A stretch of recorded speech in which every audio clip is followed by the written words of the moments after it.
ప్రముఖ సినీ నటి శ్రీమతి సంగీత గారి ప్రారంభించారు. IVF చికిత్సలో 25% భారీ discount, free doctor consultation, free ultrasound scan. 49 అంటే సంతానం, 49 అంటే సంతోషం. నమస్తే, వెల్కమ్ టు అవర్ ఛానల్. నేను సిరి. అమరావతిలో మరో మణిహారం రాబోతుంది.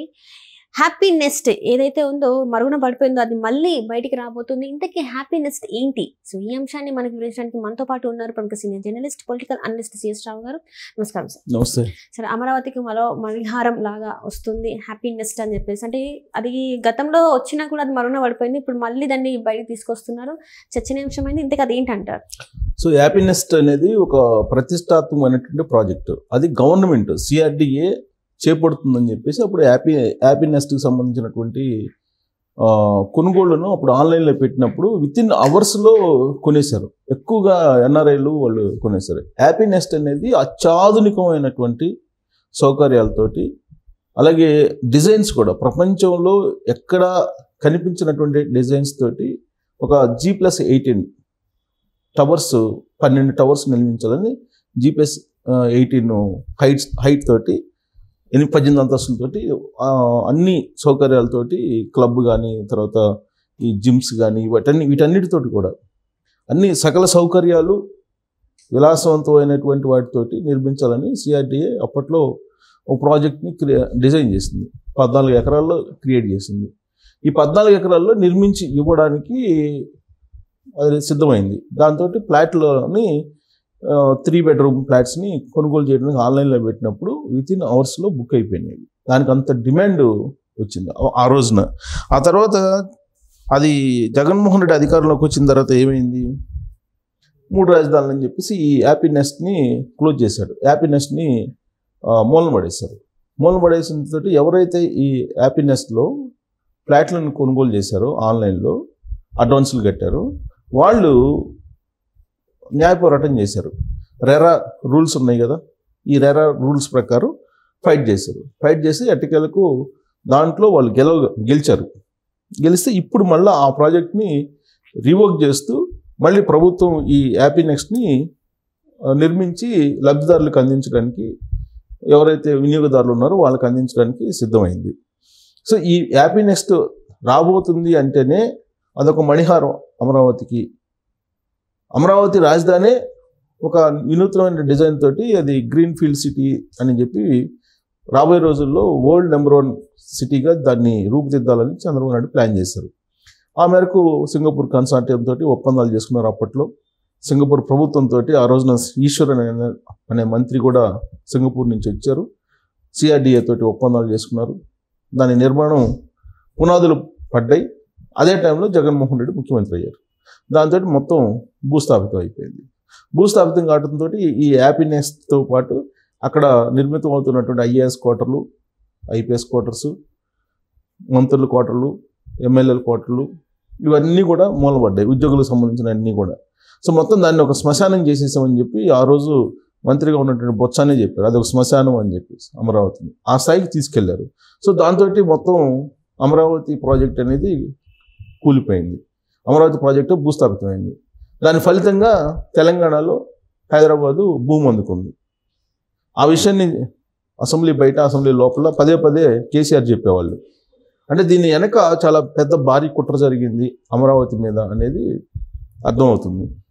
ఆ రోజున అమరావతి భూస్థాపితం అయినందువల్లనే హైదరాబాద్లో హైప్ అయిన రేట్లు, తెలంగాణలో భూముల రేట్లు పెరిగినాయి అని చెప్పి హరీష్ రావు, కేసీఆర్, KTR అందరూ మాట్లాడిన వాళ్ళే అసెంబ్లీ వేదికగా, అసెంబ్లీ బయట. సో అంటే అమరావతి ప్రాజెక్టు కూలిపోవడం అనేది దాని వెనక జగన్మోహన్ రెడ్డిని ముందు పెట్టి చాలా పెద్ద కుట్ర పన్నారు అనేది ఆ రోజున ఆంధ్రప్రదేశ్ ప్రజలకు అర్థమైంది.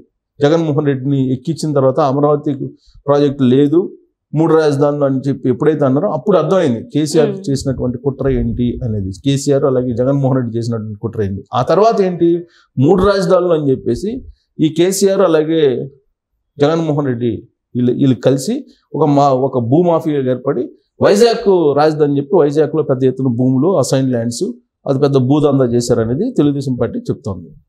సో ఇదంతా కూడా అమరావతి ప్రాజెక్టు చుట్టూ అల్లినటువంటి ఒక పెద్ద కుట్ర. దీంతో పాటు అమరావతి మీద కొన్ని మత సంస్థల కుట్ర కూడా ఉంది అనేది కూడా లేటెస్ట్గా చర్చలోకి వస్తుంది. అది అమరావతి అనేది బౌద్ధారామం. అక్కడ కాలచక్రం అవన్నీ నిర్వహిస్తారు. అక్కడ కాలచక్రం నిర్వహించినటువంటి సందర్భంగా ఒక 5 years బ్యాక్ అక్కడికి ప్రపంచంలో ఉన్నటువంటి బౌద్ధులందరూ కూడా వచ్చారు. దలై లామా కూడా వచ్చారు. అప్పుడు వచ్చినప్పుడు చంద్రబాబు నాయుడు గారిని కూడా కలిశారు అప్పట్లో. అప్పుడు చంద్రబాబు నాయుడు 2014-19 మధ్యలో ఆయన సీఎంగా ఉన్న సమయంలో కాలచక్రం జరిగింది. ఆ సందర్భంగా దలై లామా కూడా చంద్రబాబు నాయుడు గారిని కలిశారు. కలిసి ఇది బౌద్ధారామం, ఇది అమరావతికి ఒక పెద్ద ప్రాశస్త్యం ఉంది, ప్రపంచవ్యాప్తంగా కూడా ఇది వర్ధిల్లాలి, ఇది అమరావతి అనేటువంటి ఒక యాంగిల్లో అవసరమైతే ప్రపంచవ్యాప్తంగా ఉన్నటువంటి బౌద్ధులకు కూడా ఆర్థిక సహాయం చేయడానికి ముందుకు వస్తారని చెప్పి అప్పట్లో ఒక న్యూస్ కూడా వచ్చింది. దాదాపు 5 లక్షల కోట్ల రూపాయలు డొనేషన్ కింద ఇవ్వడానికి కూడా వెనకాడరు అనేటువంటి ఒక న్యూస్ అప్పట్లో వచ్చింది. సో అంత పెద్ద ఎత్తున అమరావతికి ఫోకస్ అయింది. అమరావతికి అంత పెద్ద ఎత్తున అమరావతి ప్రాజెక్టుకి నీకు ప్రాచుర్యం పొందింది అప్పట్లోనే. అది ఇంకా పూర్తి కాకుండానే, పునాదుల సమయంలోనే. దానికి ఎప్పుడైతే శంకుస్థాపన ఇచ్చారో, శంకుస్థాపన జరిగిన మరుసటి క్షణం నుంచి దానికి ప్రాచుర్యం వచ్చేసింది. అది తట్టుకోలేకపోయారు కొంతమంది, జాతీయ స్థాయిలో ఉన్న లీడర్లు తట్టుకోలేకపోయారు. అలాగే కేసీఆర్ లాంటి, జగన్మోహన్ రెడ్డి లాంటి వాళ్ళు తట్టుకోలేకపోయారు. సో మొత్తం మీద అమరావతి ప్రాజెక్టుని కూల్చేశారు. సరే, అదంతా ఆంధ్రప్రదేశ్ ప్రజలు తెలుసుకునేటప్పటికి 5 సంవత్సరాలు గడిచిపోయింది. ఇప్పుడు జగన్మోహన్ రెడ్డిని ఎక్కడ కూర్చోబెట్టాలో అక్కడ కూర్చోబెట్టారు. 11 మంది ఎమ్మెల్యేలతోటి ఆయనకి పరిమితం చేశారు. దీంతో అమరావతి ప్రాజెక్టు మళ్ళా ట్రాక్లోకి వచ్చింది. ఈ ట్రాక్లోకి వచ్చినటువంటి క్రమంలో ఎక్కడెక్కడ ఏవేవైతే ఆగిపోయినాయో అవన్నీ కూడా ఇప్పుడు మళ్ళా నిర్మాణ దశకు వస్తూ ఉన్నాయి. వాటిలో ఒకటి హ్యాపీ నెస్ట్. ఈ హ్యాపీ నెస్ట్ అనేది ప్రపంచంలో ఉండేటువంటి తెలుగు వాళ్ళు, వివిధ రంగాల్లో పై స్థాయిలో స్థిరపడినటువంటి వాళ్ళు పోటీపడి కొనుగోలు చేశారు దాన్ని. దాని నిర్మాణం ఏంటంటే మొత్తం 1200 ఫ్లాట్స్, 1200 ఫ్లాట్స్ మొత్తం 14.5 ఎకరాల్లో నిర్మించడానికి ప్లాన్ చేశారు. టవర్లు 12, అంతస్తులు 19, అంటే G+18 అంటే 19 అంతస్తులు. ఇది యాక్చువల్గా అప్పుడు పెట్టిన ఫ్లాట్ కాన్ఫిగరేషన్ అప్పుడు పెట్టినవి ఏంటంటే 1225 చదరపు అడుగులు ఒక టైపు, 2 bedrooms. అప్పుడు మొత్తం 8 2 bedrooms. అలాగే 1295 చదరపు అడుగులు, ఇది కూడా 2 bedroom, 136 ఫ్లాట్స్. 1510 చదరపు అడుగులు, 3 bedrooms, ఇవి 40 ఫ్లాట్స్. 1590 చదరపు అడుగులు, 3 bedroom, ఇది 408 ఫ్లాట్స్. 1630 చదరపు అడుగులు, ఇది 3 bedroom, 32 ఫ్లాట్స్. 1710 చదరపు అడుగులు, 3 bedroom, ఇది 772 ఫ్లాట్స్. తర్వాత 1870 చదరపు అడుగులు, ఈ 3 bedroom, ఇది 16 ఫ్లాట్లు. 1980 SFT, ఇది 3 bedroom, 136 ఫ్లాట్లు. 2120 చదరపు అడుగులు, 3 bedroom, అది 8 ఫ్లాట్లు ఉన్నాయి. 2245 చదరపు అడుగులు, 3 bedroom, అది కూడా 68 ఫ్లాట్స్ ఉన్నాయి. 2640 చదరపు అడుగులు, 3 bedroom, అది 8 ఫ్లాట్స్ మాత్రం ఉన్నాయి. 2750 చదరపు అడుగులు, ఇది ఒక 68 ఫ్లాట్లు ఉన్నాయి. ఇది అమరావతిలో ఈ విధంగా డిజైన్ చేసి ఆ ఫ్లాట్స్ని నిర్మించి ఇవ్వాలని వాళ్ళు వేలం వేస్తే అప్పుడు ఓపెన్ ఆన్లైన్లో ఇవన్నీ కూడా కంపెనీల కోసం కొన్నారు, కమర్షియల్ కోసం కొన్నారు. రెసిడెన్షియల్ ఫ్లాట్స్ అన్నప్పటికి కూడా దీన్ని మొత్తం పోటీపడి కొన్నారు.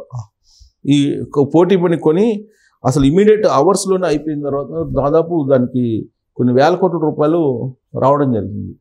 సో అంత డిమాండ్ ఉన్నటువంటి ప్రాజెక్ట్. దాని గురించి ఇప్పుడు అంతగా చెప్పుకోవాల్సి వస్తుంది హ్యాపీ నెస్ట్ అనేది. ఇప్పుడు మళ్ళీ 240 కోట్ల రూపాయలు అదనంగా ప్రభుత్వానికి భారం పడుతుంది. ఎందుకంటే గతంలో ఆగిపోయినాయి కాబట్టి. ఈ 5 సంవత్సరాల్లో నీకు మెటీరియల్ రేట్ అన్ని పెరిగినాయి. కానీ అది కూడా ప్రభుత్వం భరాయించి హ్యాపీ నెస్ట్ ప్రాజెక్ట్ని కంప్లీట్ చేసేసి ఎవరైతే ఆన్లైన్లో వీటిని పాడుకున్నారో వాళ్ళకి ఫ్లాట్లని హ్యాండ్ ఓవర్ చేయడానికి ఇప్పుడున్నటువంటి ప్రభుత్వం సిద్ధమైంది. సో ఈ హ్యాపీ నెస్ట్ అనేది అమరావతిలో హై ఎండ్ ప్రాజెక్ట్ అనుకోవాలి. అందుకే దాన్ని మణిహారం అంటున్నారు. సో అట్లాంటి హ్యాపీనెస్ అనేది రావడం కారణంగా హై ప్రొఫైల్డ్ పీపుల్ రావడం కారణంగా ఖచ్చితంగా అమరావతికి ఒక మణిహారంగా హ్యాపీనెస్ అనేది నిలవబోతుంది. High hand technology, high hand ప్రొఫైల్తో ఉండేటువంటి వాళ్ళందరూ కూడా వస్తారు కాబట్టి అదొక మణిహారం అమరావతికి అని చెప్పి మనం చెప్పొచ్చు. అందుకే అమరావతి వెలిగిపోతుంది ప్రస్తుతం. అయితే ఆ వెలుగులు ఏ స్థాయికి వెళ్తాయి అనేది చూడాలి. భవిష్యత్తులో చంద్రబాబు నాయుడు గారు చేసేటువంటి ప్రయత్నాన్ని బట్టి ఆధారపడి ఉంటుందని చెప్పచ్చు. Right sir, right. Thank you so much. Thank you.